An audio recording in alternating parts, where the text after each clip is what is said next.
സമുദായ ഐക്യം ചർച്ച ചെയ്യാൻ എൻഡിഎയുടെ നേതാവിനെയാണോ പറഞ്ഞു വിടുന്നതെന്നാണ് സുകുമാരൻ നായർ ചോദിച്ചത്. തുഷാർ വെള്ളാപ്പള്ളി എൻഡിഎയുടെ നേതാവായതുകൊണ്ടാണ് അദ്ദേഹത്തോട് പെരുന്നയിലേക്ക് വരണ്ട എന്ന് പറഞ്ഞത്. അത് ബിജെപിക്കും കൂടി ഉള്ള സന്ദേശമായി കാണാമോ? എന്തോ അലമ്പുണ്ടാക്കാൻ വന്നിരിക്കുക. അതെ, നാരായണിമംഗലം നാരായണൻ ആരാണെന്നാ നിന്റെ വിചാരം? അവൻ കലക്കാൻ പോണ കലക്ക് കണ്ടോ? തുഷാർ വെള്ളാപ്പള്ളി SNDP യോഗത്തിന്റെ ഉപാധ്യക്ഷനല്ലേ? അത് മറന്നുപോയോ? അങ്ങോരെ പറഞ്ഞു വിടുന്നത് SNDP യോഗമാണ്. NDAക്ക് NSS SNDP ഐക്യത്തിലോ അനൈക്യത്തിലോ ഒരു റോളുമില്ല. ഞങ്ങൾ താല്പര്യമെടുത്തിട്ടല്ല ഇവർ യോജിച്ച് പ്രവർത്തിക്കാൻ തീരുമാനിച്ചത്. ഞങ്ങൾ താല്പര്യക്കേട് കാണിച്ചത് കൊണ്ടല്ല ഇവർ യോജിക്കാനുള്ള തീരുമാനത്തിന് പിന്നോട്ട് പോയത്. NDA യോഗമോ BJP യോഗമോ ഈ വിഷയങ്ങളൊന്നും ചർച്ച ചെയ്തിട്ടില്ല. മാത്രവുമല്ല SNDP യോഗത്തിന് ഉപാധ്യക്ഷനാണ് വെള്ളാപ്പള്ളി, തുഷാർ വെള്ളാപ്പള്ളി. അപ്പൊ SNDP യോഗത്തിന്റെ ഒരു തീരുമാനത്തിനെ സംബന്ധിച്ച് അദ്ദേഹത്തിന്റെ മകനും അദ്ദേഹത്തിന്റെ സംഘടനയുടെ ഉപാധ്യക്ഷനുമായ തുഷാർ വെള്ളാപ്പള്ളിയെ പറഞ്ഞയക്കുന്നതും NDAയുമായി യാതൊരു ബന്ധവുമില്ല. NDA ഈ വിഷയത്തിലേക്ക് ഒരു പരിധിക്കപ്പുറം ഇടപെട്ടിട്ടുമില്ല.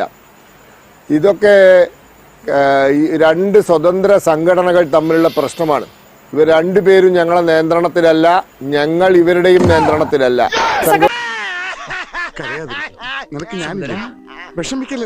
പരിവാർ പ്രസ്ഥാനങ്ങളുടെയും വലിപ്പം അറിയാലോ ഇന്ത്യ മാത്രമായിരുന്നെങ്കിൽ അദ്ദേഹത്തിന് പ്രശ്നമുണ്ടാകുമായിരുന്നു തോന്നുന്നില്ല. NDA നേതാവായതുകൊണ്ടാണ് തുഷാർ വെള്ളാപ്പള്ളിയോട് പെരുന്നയിൽ ചെല്ലണ്ട എന്ന് പറഞ്ഞ ശ്രീ പത്മനാഭൻ. അത് അന്ന് മകനെ പോലെ സ്വീകരിക്കുന്ന എന്ന് പറഞ്ഞ സമയത്ത് ആ സമയത്തും ഇദ്ദേഹം BDJSന്റെ സംസ്ഥാന പ്രസിഡന്റ് അല്ലേ? അതൊന്നും അല്ലാന്ന്. അവരുടെ ഇടയിൽ എന്തൊക്കെയോ പ്രശ്നങ്ങളോ അല്ലെങ്കിൽ എന്തൊക്കെയോ കാര്യങ്ങളോ ഉണ്ട്, നമുക്കറിയില്ല. അവർ എന്താണെന്നും നമ്മളോടൊന്നും തുറന്നു പറഞ്ഞിട്ടില്ല. അന്ന് മകനെ പോലെ സ്വീകരിക്കും എന്ന് പറഞ്ഞതിന് ശേഷമാണോ ഈ തുഷാർ വെള്ളാപ്പള്ളി BDJSന്റെ ചെയർമാനും NDAയുടെ നേതാവൊക്കെ ആയതല്ലോ. അപ്പൊ അത് വേറെ വിഷയമാണ്. ഇതൊന്നും കൂട്ടിക്കെട്ടണ്ട. അത് വേറെ, ഇത് വേറെ. ആരാണ് തീരുമാനിക്കേണ്ടത് അവർ യോജിക്കണോ അതല്ല യോജിക്കാതിരിക്കണോ എന്ന്? അതിൽ ഞങ്ങൾക്ക് പ്രത്യേകിച്ച് റോളില്ല. സാധാരണഗതിയിലുള്ള സമദൂരം വിട്ട് ആഗോള അയ്യപ്പ സംഗമത്തിന്റെ കാര്യത്തിൽ ശരിദൂരം എന്ന നിലപാടെടുത്തയാളാണ് NSS ജനറൽ സെക്രട്ടറി. ആ നിലയിൽ സർക്കാരിനോട് അല്പം അടുപ്പമൊക്കെ കാണിച്ചു വരികയായിരുന്നു. അവിടെ നിന്നാണ് ഇപ്പോൾ ഈ ഐക്യ ചർച്ച വരികയും പെട്ടെന്ന് യൂട്ടേൺ എടുത്ത് ഇല്ല ഞങ്ങൾ സമദൂരത്തിൽ തന്നെ നിൽക്കുന്നു എന്ന് പറയുകയും ചെയ്യുന്നത്. NSS SNDP ഐക്യം പൊളിഞ്ഞതിൽ CPMന് നിരാശയുണ്ടോ? അർഹതപ്പെട്ടവർക്ക് അർഹതപ്പെട്ടത് കിട്ടുക എന്നുള്ളതാണ് പ്രധാനം. നമ്മൾ 9.5 കൊല്ലമായി കേൾക്കാത്തതാണ് ഇപ്പോൾ കേട്ടുകൊണ്ടിരിക്കുന്നത്. അതൊരു തെരഞ്ഞെടുപ്പ് പ്രമാണിച്ച് രൂപപ്പെടുന്നതാണ്. അത് ബോധപൂർവ്വം രൂപപ്പെടുത്തുന്നതാണ്. സമുദായ സംഘടനകളെ റാഞ്ചാൻ പലരും ശ്രമിക്കുന്നു. അതിൽ RSS വളരെ ബോധപൂർവം ഹിന്ദു വിഭാഗത്തിൽപ്പെട്ട സമുദായ സംഘടനകളിൽ നുഴഞ്ഞു കയറാനും ആ സംഘടനകളിൽ വേരുറപ്പിച്ച് അതിന്റെ നേതൃത്വത്തെ തന്നെ പിടിക്കാനും ശ്രമിക്കുന്നു. മനസ്സിലായി. എടാ നാറി, നിനക്ക് നാണമുണ്ടോ? RSSും BJPയും ഇങ്ങനെയാണെങ്കിൽ ജമാഅത്തെ ഇസ്ലാമി, SDPI, പള്ളിക്കകത്താണ് ഇപ്പോൾ ഒരു പുതിയ സംഘടന RSS ഉണ്ടാക്കിയിട്ടുണ്ട്, കാസ. ഇവരെല്ലാം കടന്നു വന്ന് വാട്സപ്പ് ഗ്രൂപ്പുകൾ ഉണ്ടാക്കി വിഷലിപ്തമായ വർഗീയ പ്രചരണങ്ങൾ നടത്തിക്കൊണ്ടിരിക്കുകയാണ്. നമ്മളിപ്പോൾ പൊതുവിൽ ഈ കേൾക്കുന്നൊന്നുമല്ല നമ്മുടെ വാട്സപ്പ് ഗ്രൂപ്പിൽ വന്നുകൊണ്ടിരിക്കുന്നത്. ഓരോ മതവിഭാഗത്തിൽപ്പെട്ടവരുടെയും ഉള്ളിൽ പരസ്പര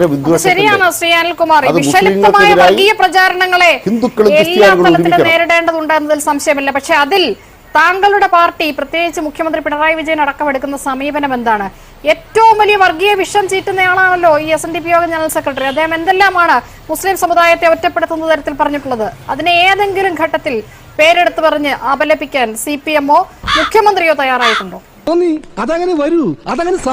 ഞാനൊരു മുദ്രാവാക്യം ഓർപ്പിക്കാം. ആലപ്പുഴയിൽ നിന്നാണ് കുന്തിരിക്കം കരുതിക്കൂ, അവലും മലരും കരുതിക്കൂ, നിങ്ങളുടെ കാലന്മാർ വരുന്നുണ്ട്. ആരാണ് വിളിച്ചത്? ആ വിളിച്ച മുദ്രാവാക്യം വിളിച്ച ശക്തികൾക്കെതിരെ ഒരു വരി ഈ വീരാളിപ്പട്ട് പുതച്ച് കിടക്കുന്ന BD സതീശൻ പറഞ്ഞത് നിങ്ങൾ കേട്ടോ? എന്താ BD സതീശൻ സെലക്റ്റീവ് ആകുന്നത്?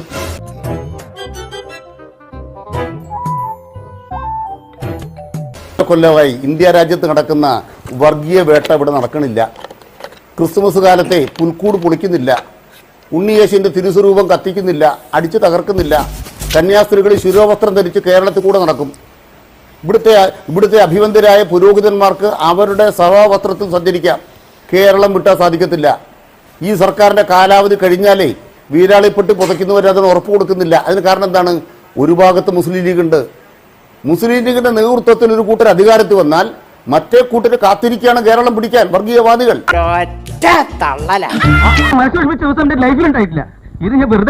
നായർ സമുദായം ഒപ്പം നിന്നിരുന്നെങ്കിൽ BJP-യുടെ രാഷ്ട്രീയ ചിത്രം ഇതാകുമായിരുന്നില്ല കേരളത്തിൽ എന്നുള്ളത് നമുക്ക് എല്ലാവർക്കും അറിയുന്ന കാര്യമാണ്. പക്ഷെ അങ്ങോട്ടേക്ക് കടക്കാൻ ഇതുവരെ നിങ്ങളുടെ പാർട്ടിക്ക് കഴിഞ്ഞിട്ടില്ല. അപ്പോ ഈ വഴി കൂടി വെള്ളാപ്പള്ളി വഴി ഒരു ഐക്യ കാഹളം മുഴക്കി ആ കാഹളത്തിന് പാലമിടാൻ NDA-കാരനായ മകനെ പറഞ്ഞയച്ച് അങ്ങനെ പെരുന്നയിലേക്ക് കടക്കാം എന്ന BJP-യുടെ മോഹം കൂടിയാണ് ഐക്യ നീക്കം പൊളിഞ്ഞത് എന്ന് ചിലർ വിലയിരുത്തുന്നുണ്ട്.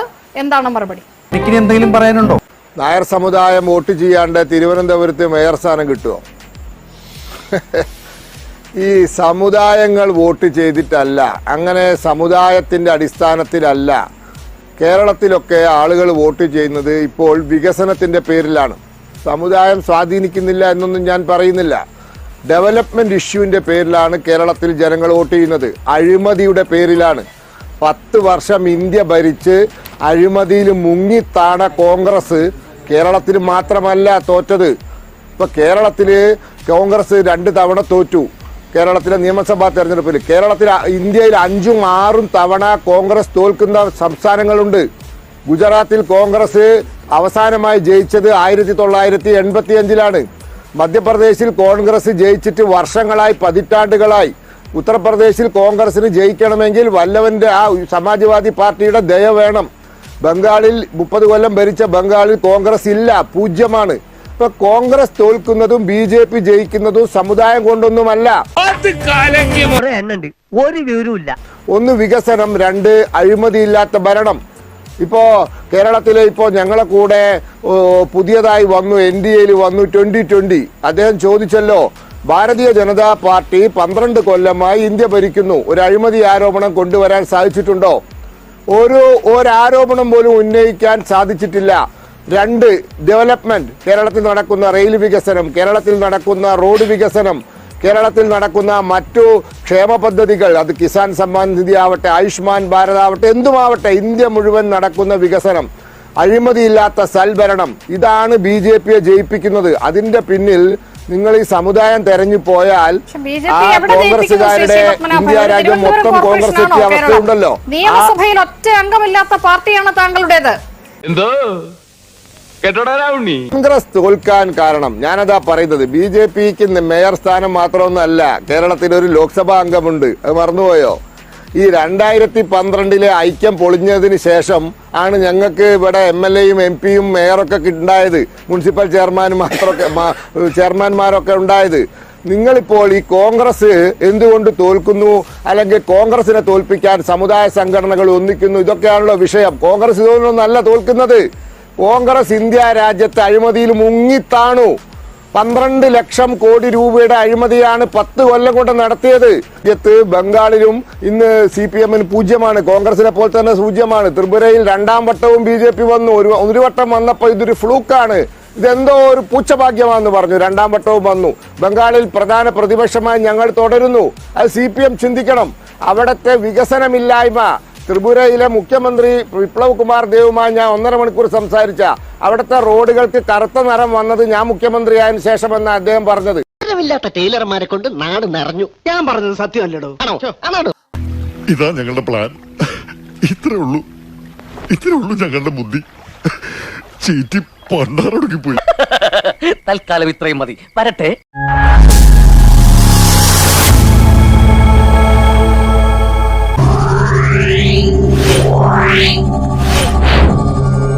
Yeah.